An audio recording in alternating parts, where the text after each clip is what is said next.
So for my person, I did John Marshall.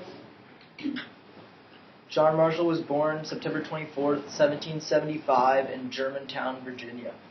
He graduated from the College of William and Mary and then was married and had 10 children. My thesis, John Marshall's work in the judicial system strengthened the Supreme Court and helped shape the government to how it is today.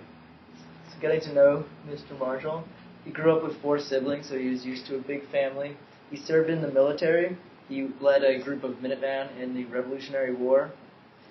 For his whole life, he was a Federalist, and you can see from the picture, that's kind of what he believed, that the federal government's on the top, and then in the very bottom is the laws of nature. And then he was an Episcopalian, which is a person who belongs to the Protestant Episcopal Church. So he had a long career in government. Before coming to his most famous position as the Chief of Justice, he was first a member of the U.S. House of Representatives from Virginia, which he only served for about a year. And then after that, he was the 4th U.S. Secretary of State, which was also a pretty short term. And then finally, he came to be the 4th Chief of Justice in the Supreme Court, which he served for 34 years.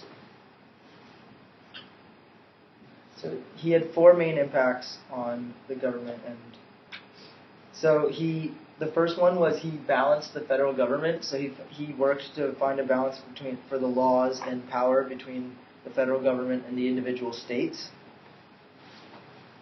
Then the second one was he helped protect large corporations. At the time, he wanted to make sure that only the federal government could really have an impact on the large corporations, and so that what he did is he tied them they tied their rights to the rights of the individual stockholders to protect it from the individual state governments.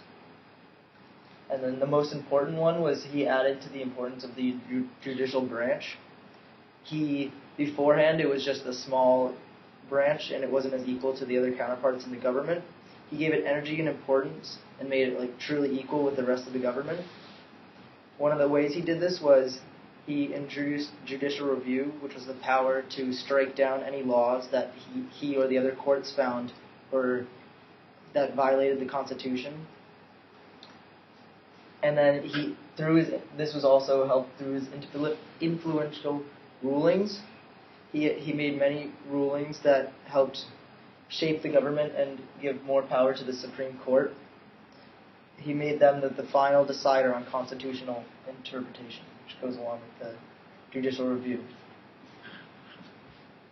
The connection to today is without Marshall, the judicial system would be very different. He made it more important and made it much more equal throughout the government. Without him, it wouldn't work as smoothly, and there wouldn't be as much of a balance in the government. That's I'm excited.